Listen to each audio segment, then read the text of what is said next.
हर सितम अखियनि ते आ, हर सज़ा मूंखे क़बूल आ।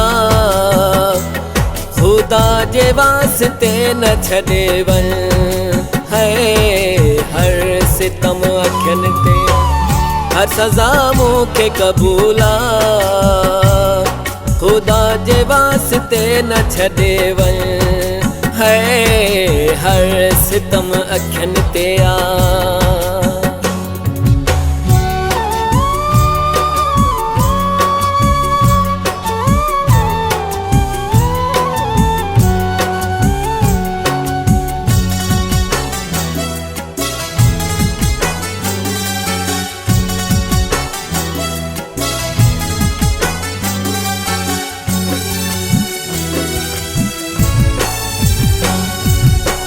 तोले को मसलो नाहे, मूले वॾी ॻाल्हि आ।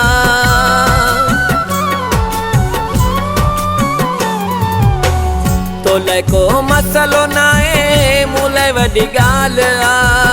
तोखां सिवा पहिरीं जीअण जंजाल आ।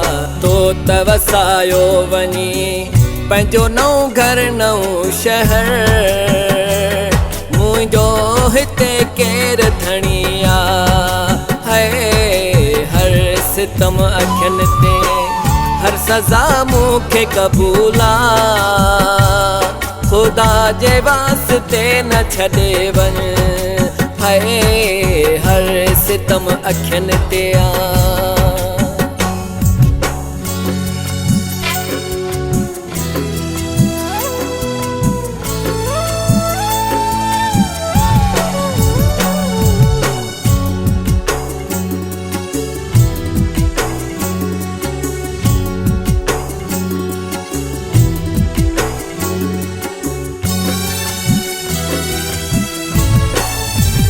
जीअरे क़दुरु नाहे हिते के माण्हूअ जो।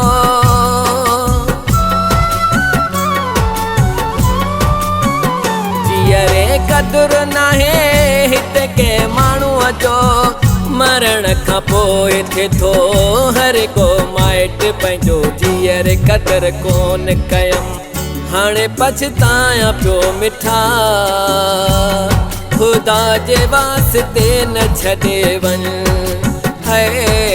हर सितम अखियनि ते, हर सज़ा मूंखे क़बूल आ। ख़ुदा जे वास्ते न छॾे वञ है। हर सितम अखियनि ते आ।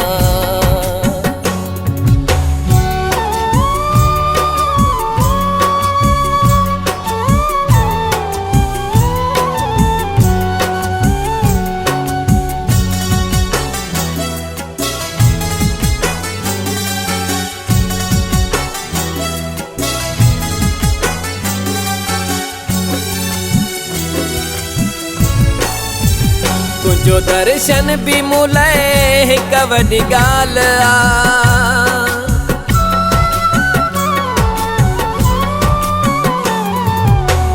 तुंहिंजो दर्शन बि मूं लाइ हिकु वॾी ॻाल्हि आ। चवे रोई वाजिद जो खियो मिलण जो सुवाल आ।